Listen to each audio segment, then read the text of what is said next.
Bonjour Claude Allègre, merci d'être sur l'antenne de Radio Classique. Vous avez été RTL avant, vous allez avoir une fessée, mais bon, ça va, je vous pardonne. Vous avez vu, il fait 33 degrés, donc le réchauffement climatique, ça fonctionne.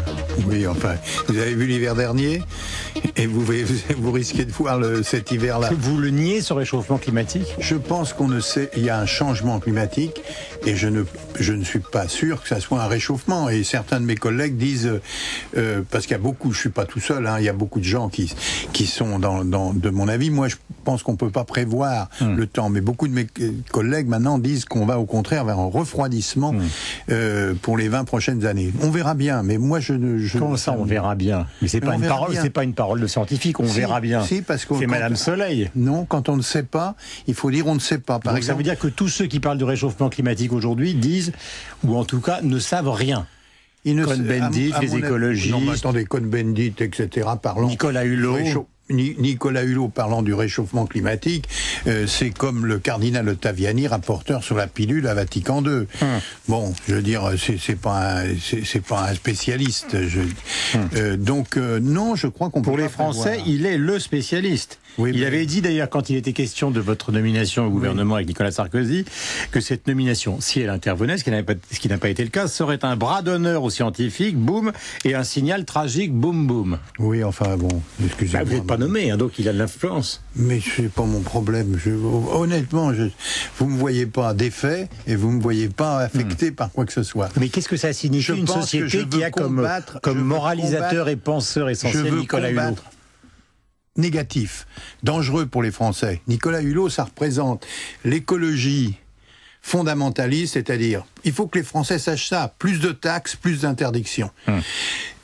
C'est des gens qui sont contre le nucléaire, contre les OGM, contre les cellules souches, c'est-à-dire ce qui permet de soigner Alzheimer, contre les nanotechnologies, donc contre le progrès. Alors, c'est ce que vous dites au cœur du livre. Hein. Absolument. Le livre donc est un plaidoyer pour la science. La science est le défi du 21e siècle. Et il y a un moment, une phrase que j'ai soulignée 14 fois, les écologistes ou l'écologie est l'ennemi du progrès. Non, pas l'écologie. Moi, j'ai été avant, quand Monsieur Hulot était dans les studios de télévision et ne se prenait pas pour un gourou.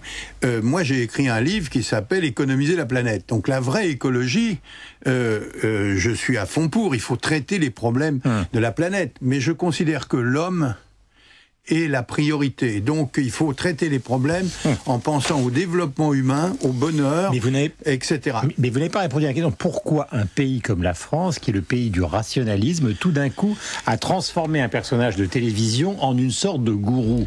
C'est ça la question qui est au cœur de votre livre et de la préoccupation d'aujourd'hui. Non, non, non, non. Je pense que ce pays, la France, a toujours aimé les stars médiatiques dans ce secteur. Il y avait Cousteau, il y avait Tazieff, il y avait Paul-Émile Victor, mais Cousteau, il avait des références en mer.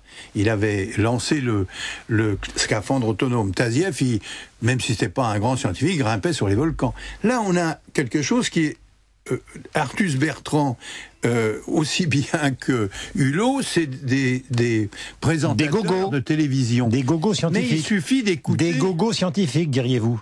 Pas des gogos, ici. Nicolas Hulot, c'est un illettré scientifiquement, totalement. Comment il s'appelle Artus Bertrand également. Il suffit d'écouter... Mais les Français les adorent. Home, le film d'Artus Bertrand, des millions de gens l'ont vu. Oui, mais enfin, les commentaires de ce film, ils sont du niveau d'un élève de 3e. Je veux dire,